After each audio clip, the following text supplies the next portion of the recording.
Please take your seats. The program's about to begin.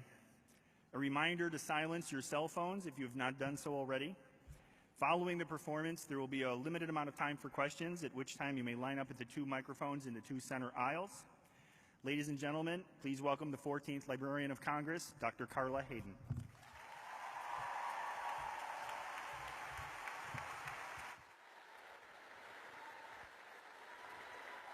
Thank you.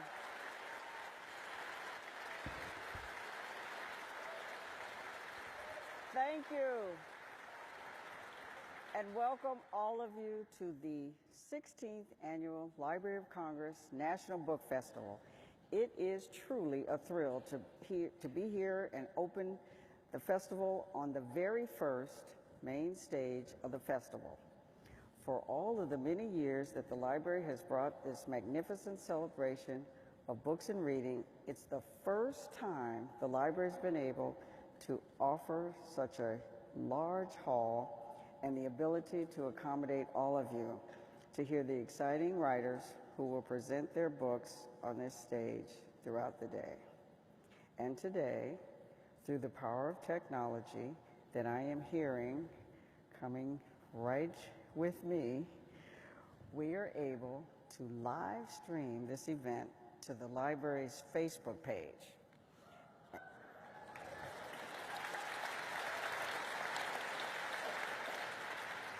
I am also tweeting throughout the day and adding to the library's Facebook page. So we are really going on, and to the millions of fans who follow the author we're about to hear from today. So welcome to all of you. The theme of the festival this year is Books as Journeys, and I promise you, you're on a journey at the book festival today.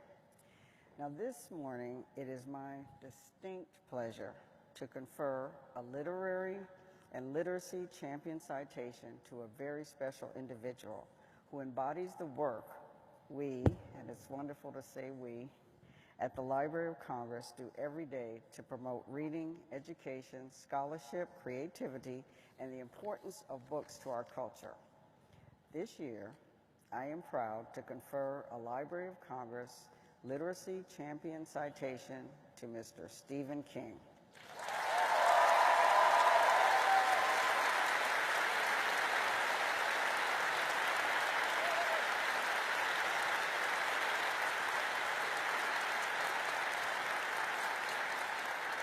Author of more than 50 books, all of them international bestsellers, as well as hundreds of short stories.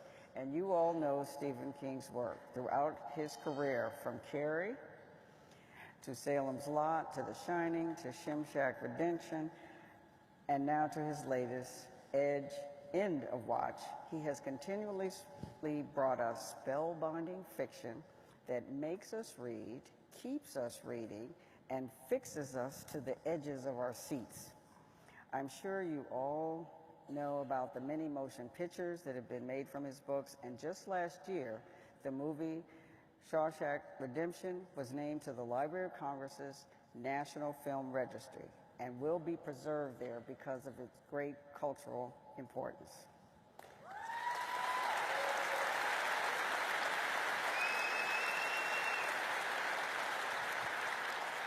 Mr. King has certainly made his mark on our culture in so many ways. What you might not know is how devoted he has been through all of these years to promoting the indispensable tools of reading and literacy.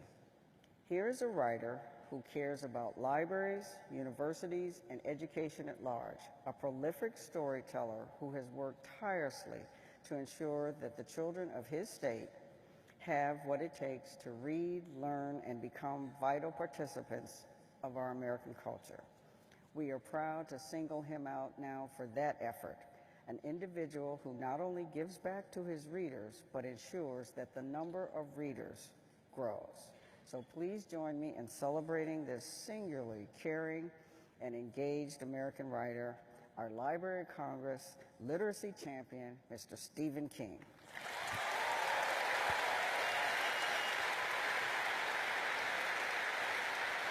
And I'm considering you with this award. Thank you so much. Thank you.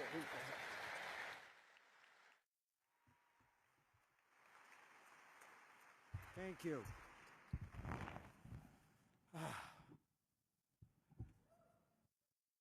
Whoa, there's a lot of you people out there. You know, I was thinking about, I was actually talking about the first time that I ever did a book signing. I published my first novel, Carrie, and a bookstore chain in Maine asked me if I would come sign books. So I said yes, I would. And they had a little table at the front of the room with some copies on it, and 5 people showed up.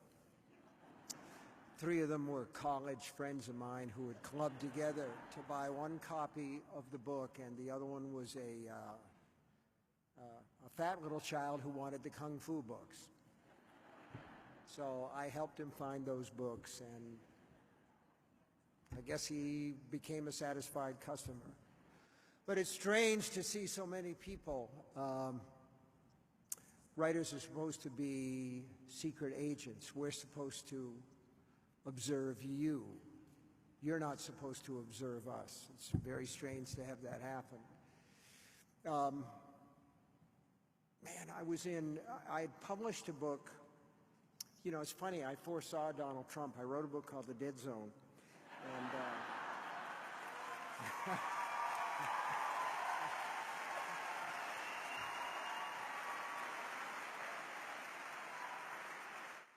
is this thing on? Can you hear me? Oh, yeah, I guess you can. So I wrote this book called The Dead Zone, and publisher sent me out on tour, and I was in New York, and I had a free day, and so I went into Nathan's Hot Dogs. I'd heard about them my whole life, so I went into Nathan's, and I ordered a couple of hot dogs, and, you know, I go everywhere with a book, so I was reading a book, and I was sitting at the counter and munching my hot dogs. This was 1979, 1980. My hair was still black. I had this big writerly beard, you know, and horn-rimmed glasses. I thought I looked really serious. The sad thing is I thought I looked cool. So I'm sitting there in Nathan's and reading my book, and I look up, and there's a pass-through between the kitchen and the serving area, and the short order cook is looking at me. And as soon as he sees me looking at him, he's back, he's cooking. So then I read my book a little bit more, and I look up, and he's looking at me. And I think to myself, I have been recognized. I am on my way to becoming a famous writer. I've been recognized. So after a while, I'm getting ready to get done, and the cook comes around to the front, and he approaches me and he says, "Are you somebody?" And I said, "Well, everybody's somebody." He said, "Yeah, but are you somebody famous?" And I went kind of like, "Well, you know, sort of." He said, "Are you Francis Ford Coppola?" And I said, "Yes, I am." Because, you know, writers are friggin' liars. That's what we do. I signed a menu for that guy and the whole thing, you know. Walked out of there a happy man. That Nathan story always makes me think of a conversation that I had with my friend John Grisham, who's a great storyteller and an all-around cool guy. And he and I did a joint appearance at the Bradenton Public Library. And as I was driving him back to the airport, he said, "You know what? We're famous writers in a country that doesn't read much." And that was a bit of an overstatement, but there was truth at its core. That day in Nathan's was the only day that I was ever mistaken for Francis Ford Coppola. But I can't tell you how many times people have walked up to me and said, "Aren't you Steven Spielberg?"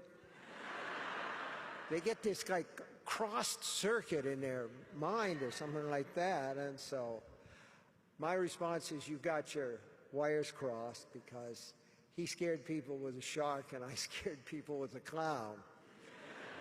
You know, and there are a lot of folks that come up to me and say, I haven't read any of your books, but I've seen all of your movies.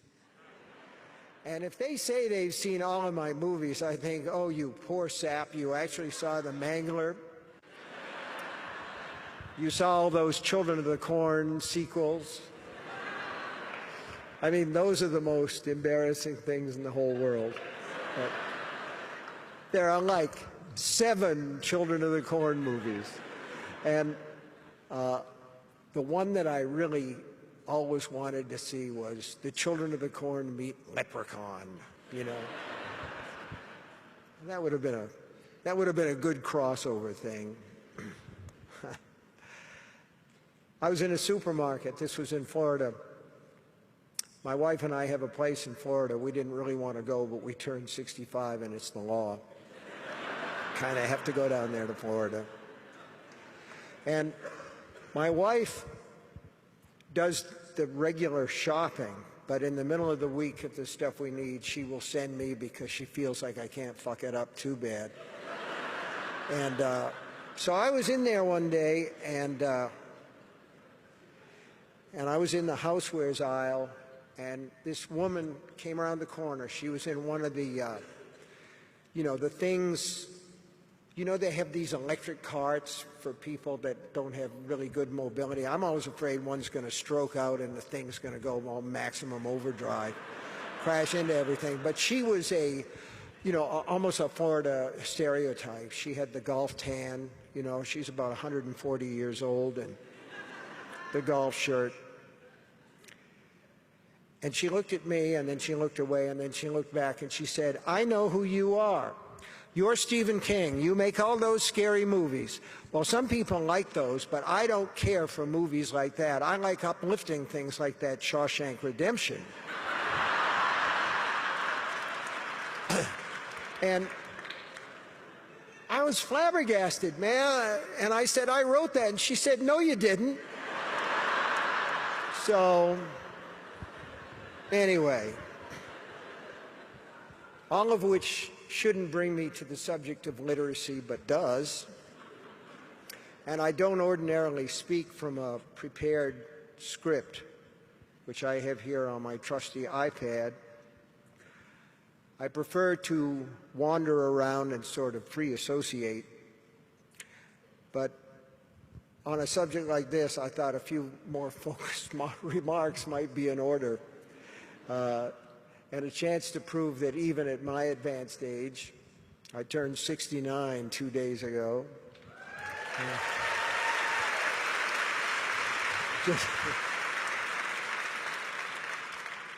You're applauding because I'm still alive, probably.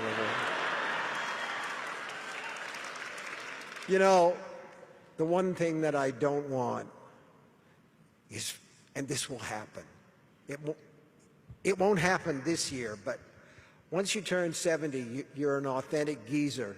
And then you know somebody's going to say, Stephen King today turned 70 years young. And I'm going to go, I'm not going to turn years young. It's still years old. Anyway, okay. I'm sorry about that. I got a little carried away. Anyway, literacy. I taught English for 2 years before becoming a full-time writer. And halfway through the second year, I told my wife I was going to go back to school and get enough credits to teach at the elementary level. It took me just 3 semesters worth of experience in high school to realize I had very little purpose there. My students fell into 2 groups. One was self-propelled when it came to reading. You know, that's you guys. I'm with my peeps today.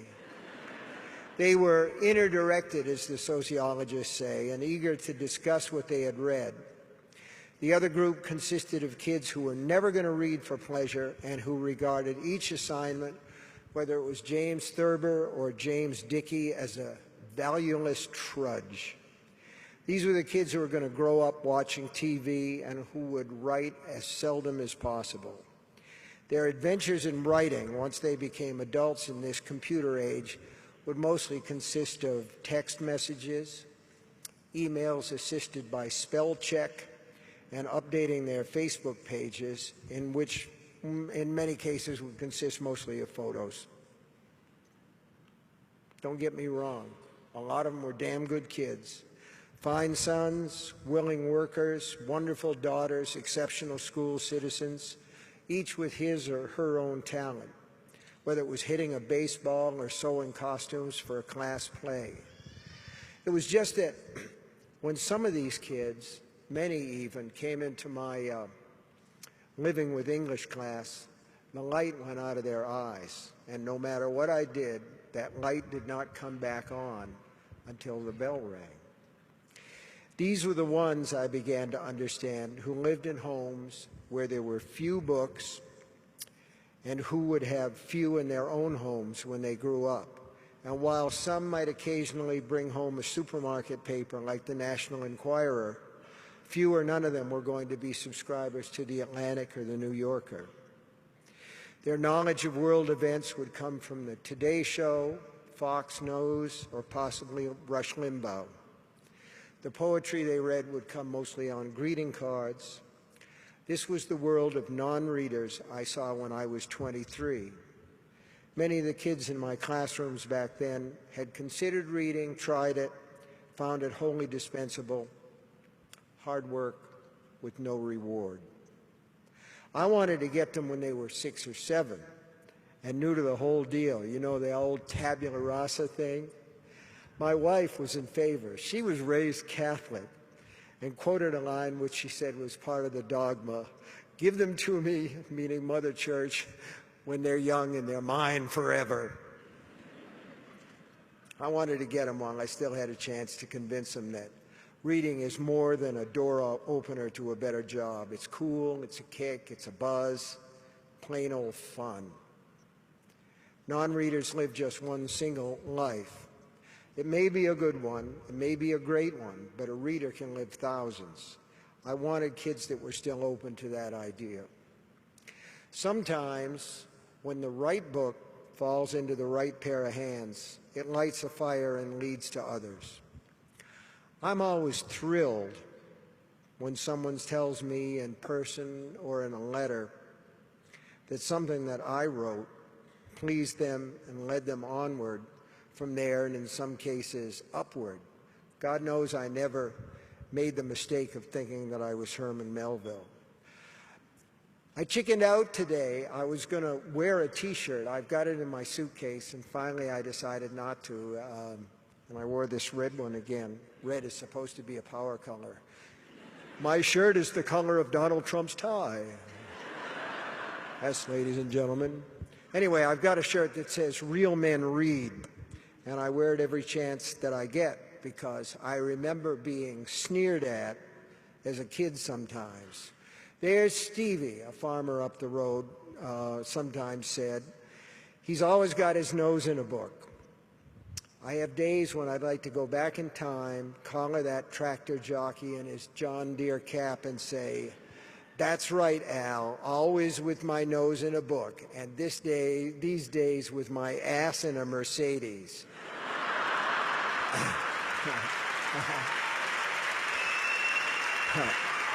So, suck on that.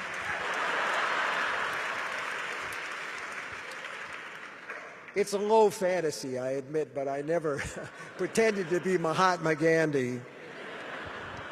When I'm asked, as I sometimes am, how you inculcate a love of reading in a child, I think first of Tabby, the mother of my 3 children. Like me, she always had her nose in a book. I met her when we were students at the University of Maine. We were both working at the Fogler Library, but I fell in love with her at a poetry seminar we shared. Her poems were lyrical, elusive, mysterious, and she wore silk stockings. One of our rites of courtship was reading to each other from Eldridge Cleaver's Soul on Ice while lying on the college lawn down by the Civil War cannons.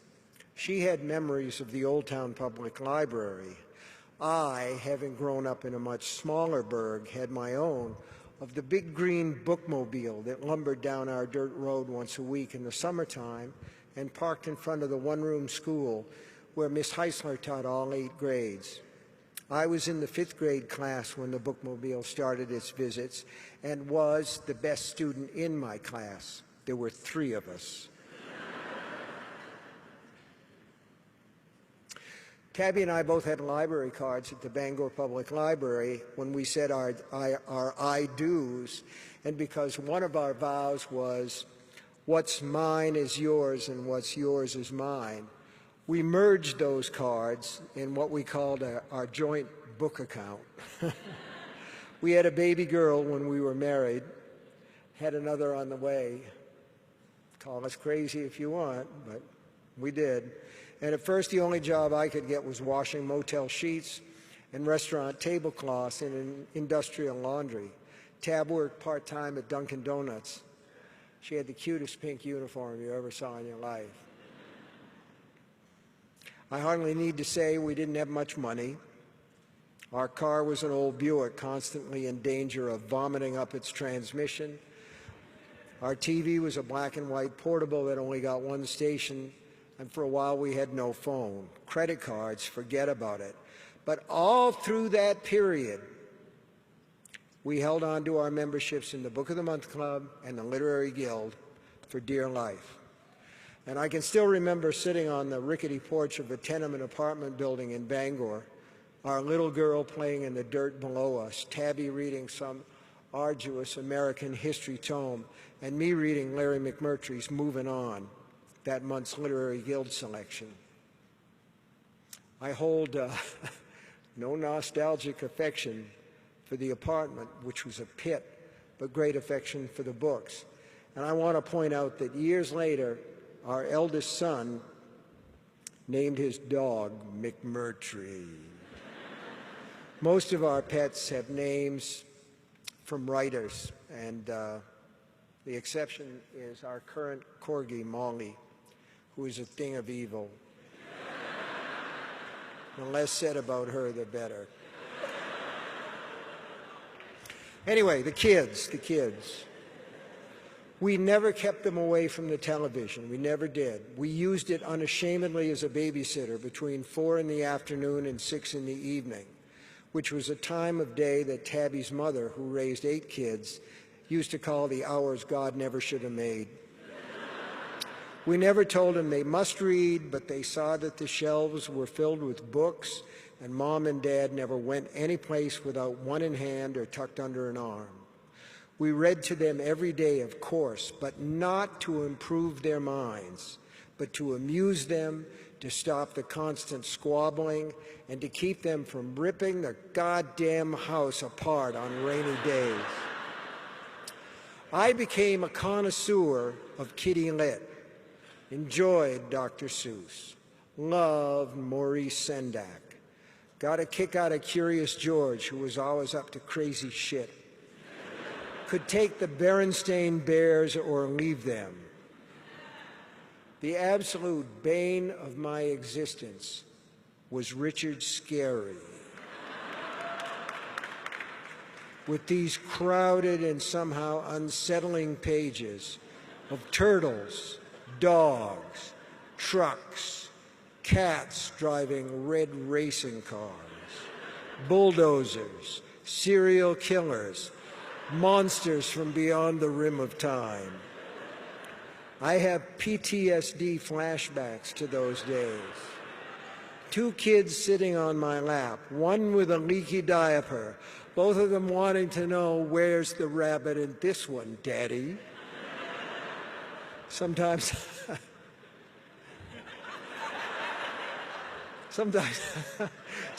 I felt like saying, let me take a nap, I'll think about it. One rainy day, desperate to entertain them before they drove us out of our minds, I bought 2 Marvel comics at the local drugstore, not knowing if the kids would like them, They seem very wordy and more than a little violent for children of 4 and 2. But my daughter enjoyed them, and my son went absolutely bug shit for them. After that, thank God Richard Scarry was gone. It was all Spider-Man and the Avengers, the X-Men, the Fantastic Four. I hardly need to tell you, although I will with some pride, that our son Joe, under the name of Joe Hill, has gone on to write 3 best-selling novels and 37 issues of his own comic book series, Lock and Key. Yeah. He broke into the comic biz writing a Spider-Man story for Marvel Comic Books, and he's very proud of that, but I consider it one of his lesser works. Comics, man. I must have read about 1,000 of those suckers before Naomi and Joe started to read on their own. By then, Owen had come along, and he wanted G.I. Joe, day in, day out. Owen has gone on to write an acclaimed collection of stories, We're All in This Together, and a wonderful and very funny novel called Double Feature. And I just finished collaborating with him on a very long novel called Sleeping Beauties. Yeah, it's going to be published next year. He came to me with this dynamite idea, and there was no way I could say no. He's, I think, 37 now and has a beautiful little daughter, wonderful family, and I'm still finding his fucking G.I. Joes in the sandbox down below the house. Every now and then I find one of those suckers. Our daughter, a Wonder Woman fan, became a Unitarian minister who's written many engaging sermons. She's interested in multicultural issues, racial relations, and transgender issues, but she still enjoys a good, rip-roaring fantasy novel. And now I am a grandfather of 4, and they also read, not because anyone told them they must, but because they grew up with books, and when you do that, reading them is the most natural thing in the world. I'm bragging on my kids, yes, but I'm also trying to make a point. You know what I like? I like when I go into somebody's house and I ask to use the bathroom and I see a bunch of books beside the commode. When I see that, I know I'm with my peeps. You know what I'm saying? And that's the truth in all my kids' house. People who read on the toilet, as far as I'm concerned, good people. Good people. If kids see you enjoying books, the chances are they will enjoy books. As they do, they will begin to develop a critical sense, as I did at 10 or so, when I had an aha moment and realized that the Hardy Boys and Nancy Drew were full of shit. The changeover happened when I began borrowing Ed McBain novels from the bookmobile. Ed McBain wrote about some detectives of the 87th Precinct. And in one of those books, they were chasing a bad guy, and they broke into an apartment. And there's a lady sitting there in a slip, smoking a cigarette, and she grabs one of her breasts and squeezes it and goes, "Pow, cops, in your eye." I thought to myself, Nancy Drew never did that. You know what I'm saying? It was an aha moment. I said, this might actually be the real world. This takes me back to what John Grisham said on that drive to the airport about how we're famous writers in a country that doesn't read much. That haunts me. Like me, John had no interest in being famous. What he wanted and what I wanted was only to be able to support my family. What we want is to do what we love, which was writing stories. Basically, John and I are a couple of country boys who lucked out. You know, comes down to about that. We're lucky enough to know it. The peculiar sort of fame that came along with our success was a troublesome side effect, and one most writers don't have to deal with. In many countries in Europe and Latin America, writers are lionized, even idolized. It's not the case here. The majority of Americans don't know who Richard Yates is or Margaret Atwood, Canadian but still cool, Cynthia Ozick, Michael Chabon, nor do they care. Some might recognize Jonathan Franzen. He was on Oprah, after all. Or maybe John Irving, but most writers slip by unnoticed. And maybe that's good. Maybe that's good. As I said before when I started, writers are supposed to be secret agents. Now, I do remember, you know, my book, Carrie, I might have only gotten 5 people at that first signing, but it turned out to be a pretty good seller in paperback. And I remember heading up to New York and getting on a Delta flight. And for the first time, this is a magical moment for a writer. There are writers out there in the audience, you know what I'm talking about. I saw a woman that I didn't know reading my book. She was reading Carrie. She was reading a paperback, copy of Carrie. Oh, shit. So I said to myself, I said, self, you're going to walk up to this lady and say, how do you like that book? And when she says, I love it, I'm going to say, I wrote it and I will sign it for you. Going to make her day. You should never do that. You should never do that. So I walked up to the lady and I said, how do you like that book? And she said, I think it's shitty.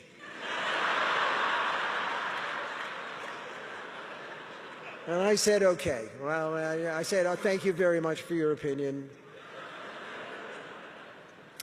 I said, I won't be buying that one, which was true because I had like 50 copies sitting at home. This is not, by and large, a country where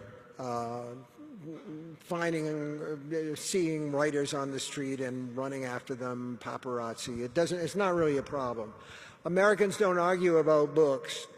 We argue about TV shows, football scores, and whether or not Tom Brady should have been suspended for 4 games. The answer is no. There are few book shows left on TV. We have Entertainment Tonight and Inside Edition instead. Americans are so familiar with Miley Cyrus, Tom Cruise, and Kim Kardashian. I don't know. The tabloids don't even need to use their last names. See, that's it. They're just Miley, Tom, and Kim. They're like neighbors from down the street from whom we could borrow a cup of sugar just any old time. I don't believe in the so-called dumbing down of America, but as everyday reading declines, and it has, analytical thought also declines.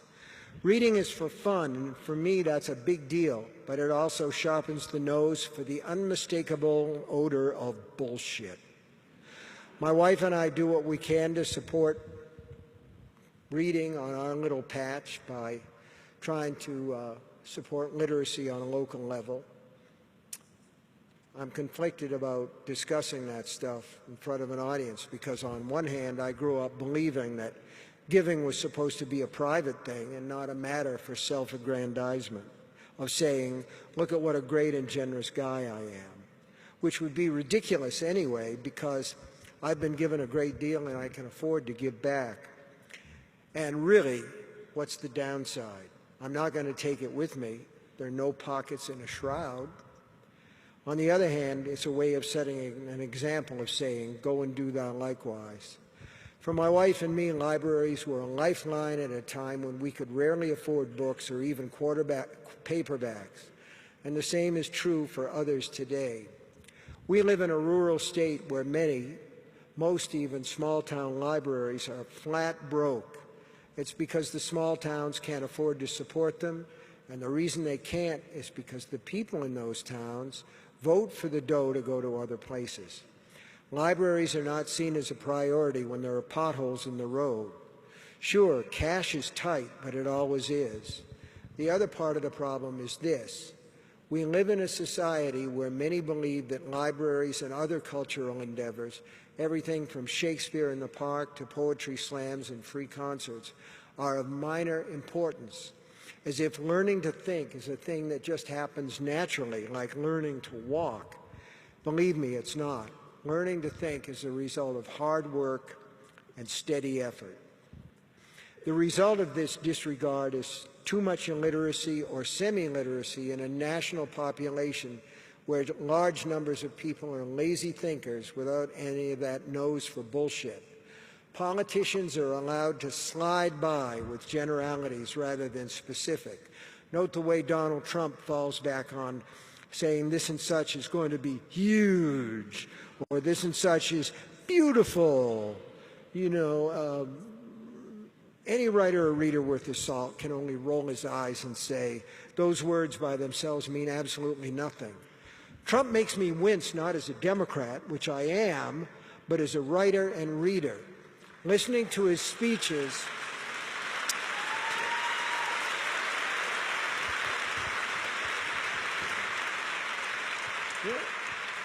is like listening to a piano fall downstairs. It's all dissonance and no music. God, I'm going to miss Obama. I mean, the man could talk. Say whatever you want to.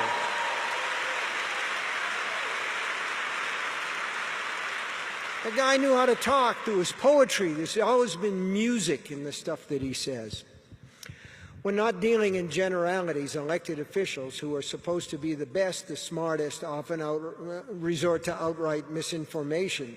As when the governor of my own state, Paul LePage, I love this.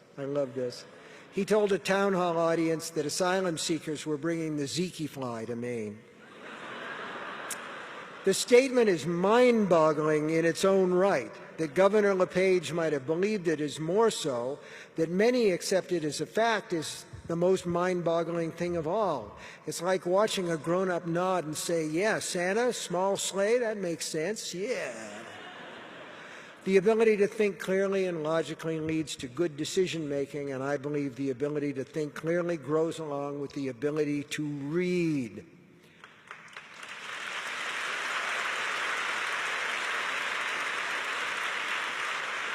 The question becomes how to grow literacy in America. Supporting those small-town libraries is the way my wife and I chose to do it. Tip O'Neill once said, all politics is local. And while he may have chosen the wrong verb, it's still an acute observation. Literacy is local, too. It's why I tell people to support their local library, not just by going there, but by kicking into the general fund when the place needs a new roof, new bathroom plumbing, or computers in the children's room. Don't expect local government to do it, because in most cases they can't or they won't. The local thing is why I patronize independent bookstores in my part of the world and urge others to do the same. It's why I visit schools. I tell them to turn off the goddamn TV and put Facebook on hold 2 or 3 evenings a week and rediscover the joys of Treasure Island and Lord of the Flies, or an article about the presidential campaign. And of course, the most local literary endeavors of all involve reading to your own family. As I said, kids who see family members reading books are more apt to read books themselves. I don't want to keep you too long, fanny fatigue and all that.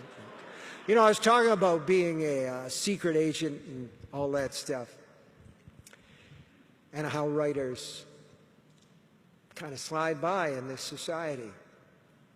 And sometimes that's a really pretty great thing.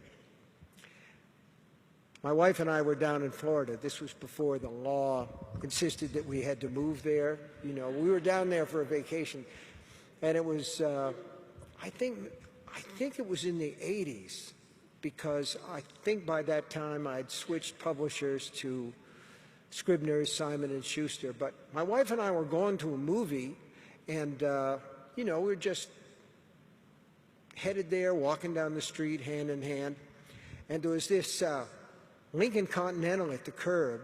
It was sitting on a flat tire, and this guy who was in a dinner jacket, you know, he was obviously going to a do. You know, he had a dinner jacket on, he looked really nice and everything.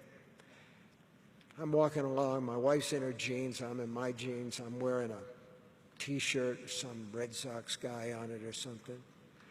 And this guy looks at me and he says, hey, bud, you want to make $10? And I said, what? And he said, you change my tire, I'll give you $10. Said, if you change it in 15 minutes, my wife and I have got to go to this thing, and I can't get my dinner jacket dirty. If you can do it in 15 minutes, I'll give you 20. And I mean, the guy's got like, you know, the Rolex watch, and he's got the, you know, the thing around his neck, you know, the gold chain and everything, the hair's all combed up. And so I said, okay, I'll do that. I'll do that. 15 minutes, huh? And I said, you got a jack and a spare and everything? Yeah. He says, I got all that stuff. So he opens the trunk. The car is running. His wife is sitting inside in the passenger seat. It's Naples, Florida. It's like 90 degrees. She's wearing a fur coat. That's why she's sitting in the car. The air conditioning is going. I said, well, look, the flat's on this side. Maybe your wife would like to get out. It might be better while I jack it up. Looks in, speaks to her. She's going, no way. So I jacked up the car, and I got the tire off. My wife's rolling her eyes like, Jesus Christ.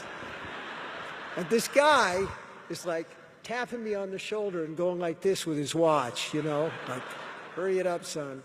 So I get the spare on, and I tighten the lug nuts and put on the hubcap, and my wife grabs me and says, you're not really going to take that money, are you? And I said, you're fucking right I am. I said, this is the first honest work I've done in 20 years. So that's one side of it. Now, I rattled on longer than I meant. But I got to tell you this one more story. See, once I get started, I can't stop. But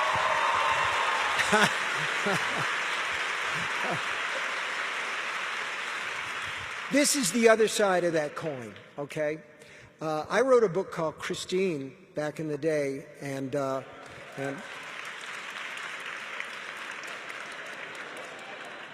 it's like being Leonard Skinner and playing Freebird,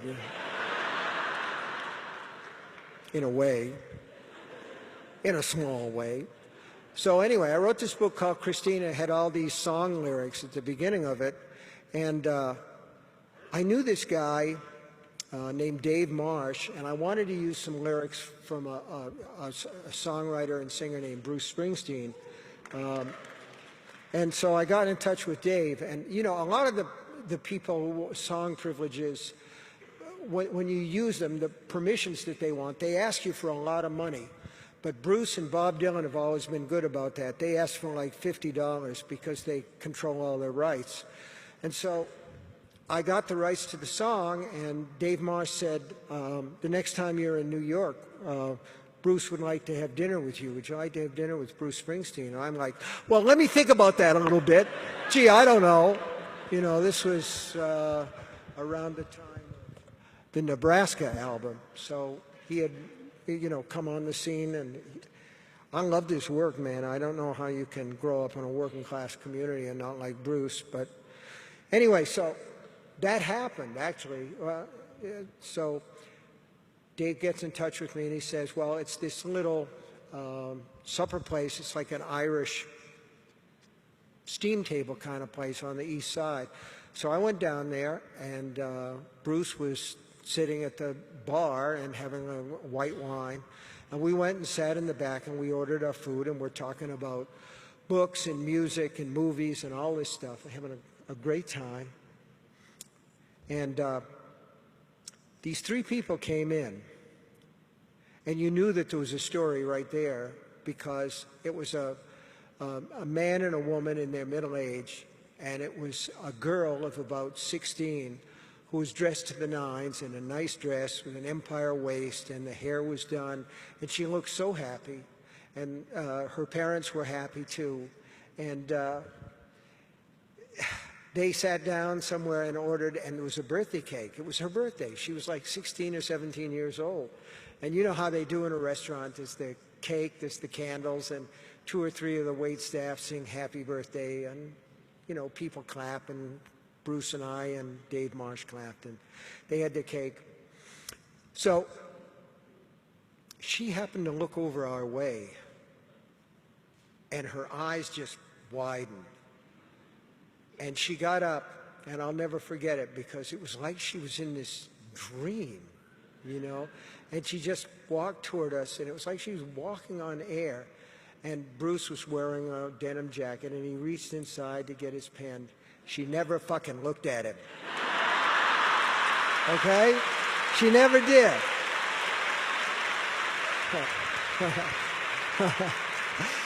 She said, "Are you Stephen King?" I said, "Why, yeah." She said, "Did you write The Stand?" And Bruce Springsteen is just killing himself laughing. She said, "Can I have your autograph?" Best autograph that I ever gave.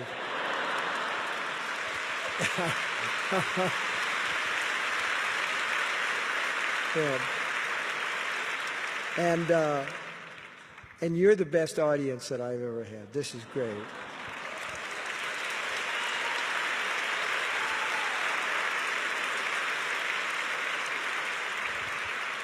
I got this wonderful medal, and I get to be here, and boy, I'll tell you what, I'm a cheap date, and this is really nice. So we're going to be done. We've got about 10 minutes. Do you have a question or two, something you want to ask me? Nobody. Nobody. Nobody? Hello? Hello? Hi. Hey! Jeez, that's loud. Crazy. Anyway, I was just wondering if you have any plans to, or can tell us a progress report on the third Jack Sawyer novel with Peter Straub. Yeah, Peter and I wrote a book called The Talisman, and then we wrote another one called Black House, and with any luck, we will start the third one in February next year. All right. We know just what it's supposed to be, so. Anything else? Being from New Jersey, and you're a huge Bruce Springsteen fan, what's your favorite Bruce Springsteen song? Now, that's crazy. That's like asking, what's the best movie that you ever saw? There are so many Bruce Springsteen songs that I like, that I love. I guess maybe Rosalita, Come Out Tonight. Thank you. We were going down to Florida with my teenage son, and of course, didn't have devices then and so on. And I said, well, how about a book? I've got some Stephen King books. And he said, no, I don't think I want to read that. Nah, you don't want to read that. So but what I gave him the Bachman books. And it was like a gateway drug to your books. That's the first time I've ever been called a gateway drug. So I just wanted to ask the background why you use that. He started pseudonym. out on Bachman, and then he was on heroin of Stephen King. No, I just wanted, if you give me a little background, why you decided to do the Bachman books. Well, the thing was, there was a time when publishers thought that if you published more than one book a year or possibly every 18 months, you were over publishing. And I had this period that I went through that was extremely productive, and this stuff just poured out of me. The new stuff that was being published year by year was Carrie, Salem's Lot, The Shining, The Stand, Night Shift, all that. But I had these other books, some of which had been written in my teenage years. They all weren't good, and some never should see the light of day and never will. But there were a couple like The Long Walk and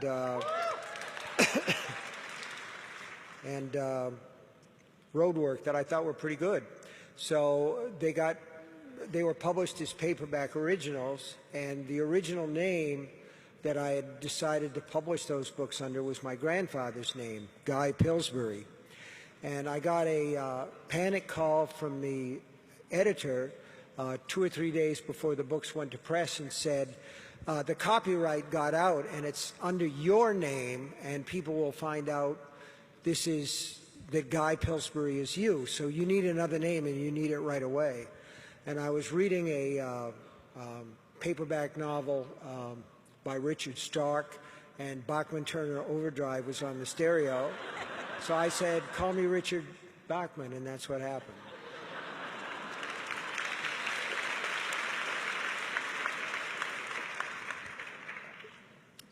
read books once or over and over? I read a very few over and over. There are books like Lord of the Flies. There's a wonderful novel by Thomas Williams called Whipple's Castle. The Hannibal Lecter trilogy by Thomas Harris. Those books I've read over and over again. But there are so many books that I have more of a tendency to, like anybody else, I have favorite writers that I like, that I have a tendency to go back to again and again. People like John Sanford. I never miss a John Sanford book. There's a writer,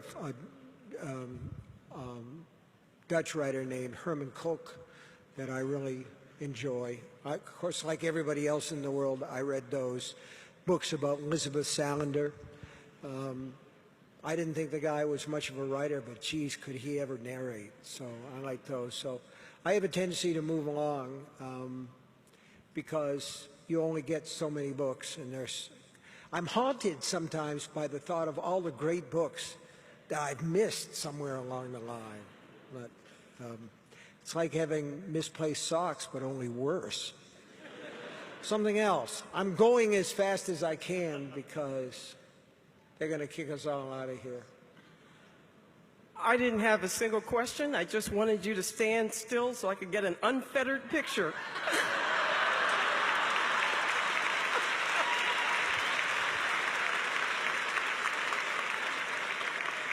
Standing still is foreign to my nature. And listen, being up here scares the shit out of me.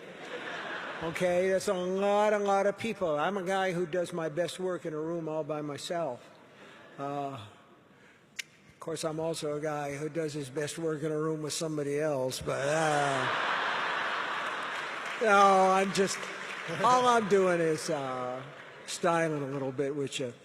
That's it. Let's do like 2 more quickies, and then you can all go get lunch. You can break for lunch. Anything? Hi, Mr. King. Hi. I want to say first, as a writer, you're one of my greatest inspirations. So, thank you very much. You're welcome. For that. Thank you. I was just wondering, what scares you? I'm looking at him. I mean, there are little things like you say. Okay, I'm standing in front of 1,000, 2,000 people. Did I zip my fly before I came out here? But to be absolutely dead serious, I'm scared to death of Alzheimer's disease, senility. I live by my wits, and I'm afraid of my wits slipping away.